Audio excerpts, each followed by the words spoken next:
In contemplating the causes which may disturb our union, it occurs as a matter of serious concern that any ground should have been furnished for characterizing parties by geographical discriminations, northern and southern, Atlantic and western, whence designing men may endeavor to excite a belief that there is a real difference of local interests and views.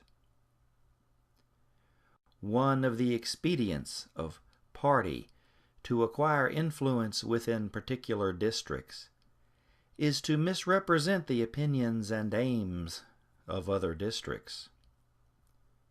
You cannot shield yourselves too much against the jealousies and heartburnings which spring from these misrepresentations. They tend to render alien to each other those who ought to be bound together by fraternal affection. All combinations and associations, under whatever plausible character, serve to organize faction, to give it an artificial and extraordinary force, to put in the place of the delegated will of the nation the will of a party. And according to the alternate triumphs of different parties, to make the public administration the mirror of the ill-concerted and incongruous projects of faction, rather than the organ of consistent and wholesome plans digested by common counsels and modified by mutual interests.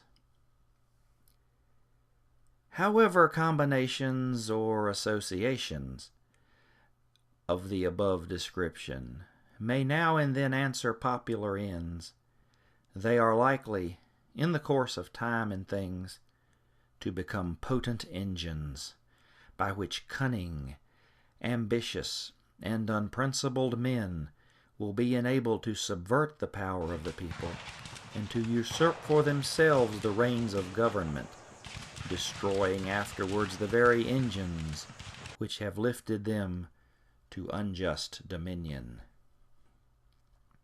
I have already intimated to you the danger of parties in the state, with particular reference to the founding of them on geographical discriminations. Let me now take a more comprehensive view and warn you in the most solemn manner against the baneful effects of the spirit of party generally.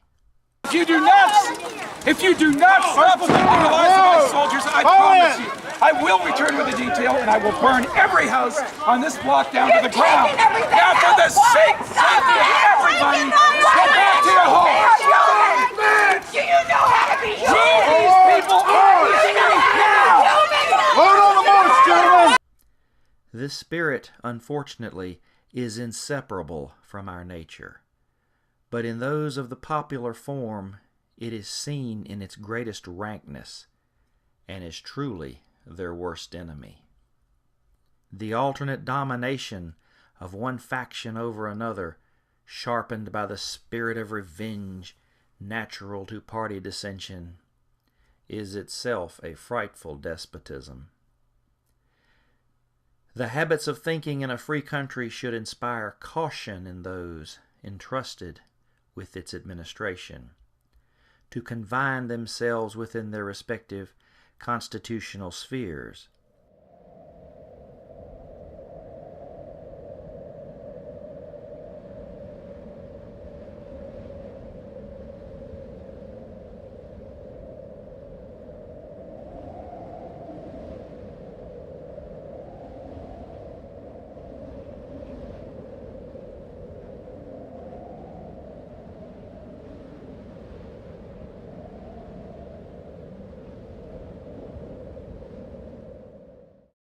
Avoiding in the exercise of the powers of one department to encroach upon another.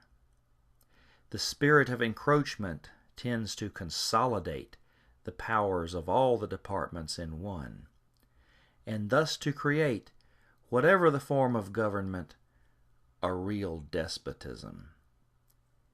A just estimate of that love of power and proneness to abuse it.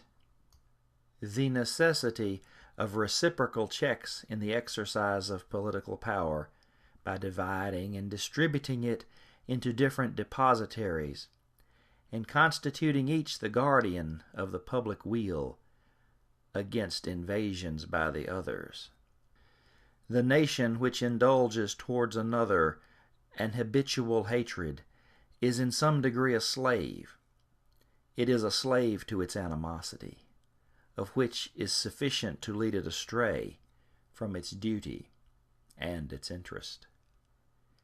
How many opportunities do they afford to tamper with domestic factions, to practice the arts of seduction, to mislead public opinion, to influence or awe the public councils?